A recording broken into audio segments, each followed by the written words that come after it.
Сәлем достар, қалдарыңыз қалай? Бүгін сіздермен бірге мен Гаухар, мен сіздермен бірге салмасында ірімшігі бар тоқаштар әзірлейтін боламыз. Ол үшін бізге керегі сүт. Ең алдымен осы сүтімізді ыдысымызға құйып аламыз. Сүтіміз жылы болуы қажет. Одан кейін сары майымызды қосамыз. Бөлме температурасындағы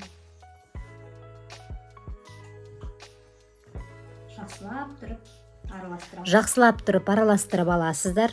Одан соң 1 ас қасық тұзымызды, 2 ас қасық қантымызды, енді қантты қосу мөлшері өз қалауларыңызға қарай. Тәтті болғанын қаласаңыз, онда сәл көбірек қоссаңыз жеткілікті. Одан соң 1 жұмыртқамызды жарып, араластырып аламыз. Ванилин сахардан мен жарты ас қасық қостым.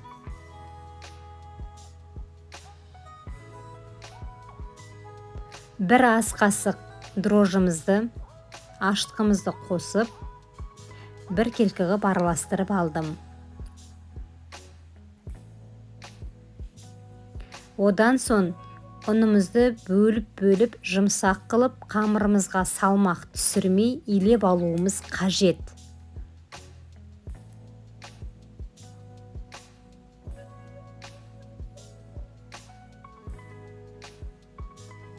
Мінекей, осылай ұнды ақырын қоса отырып, қамырды жұмсақ қылып илеп аласыздар.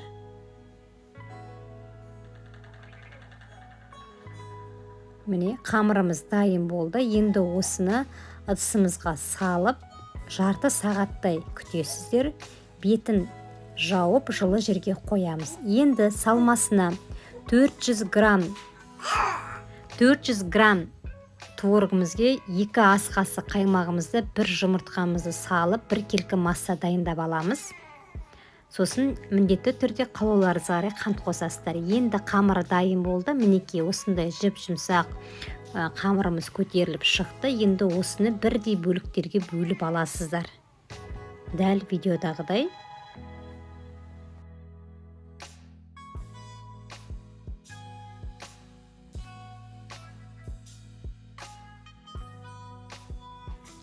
Дөңгелетіп листімізге орналастырып шығамыз. Осындай қатты жақын болмау керек арасы. Одан соң 10 минутқа тындырып қоямыз. 10 минуттан кейін мына ыдыстың көмегімен енді әркім арғалай өздеріңізге ыңғайлы ыдыспен осылай ортасын дөңгелетіп аласыздар. Осы жерге салмасын салатын боламыз творогтарымызды.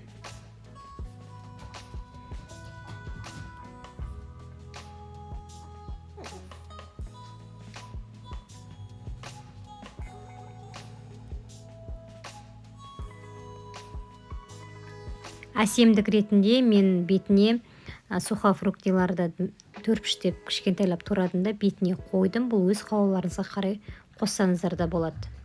Жегін жұмыртқамен жабып шықтым. Ал достар, мінекей, енді осы тәтті тоқашымызды 170 градустағы пешімізге 35 минутта пісіріп алатын боламыз.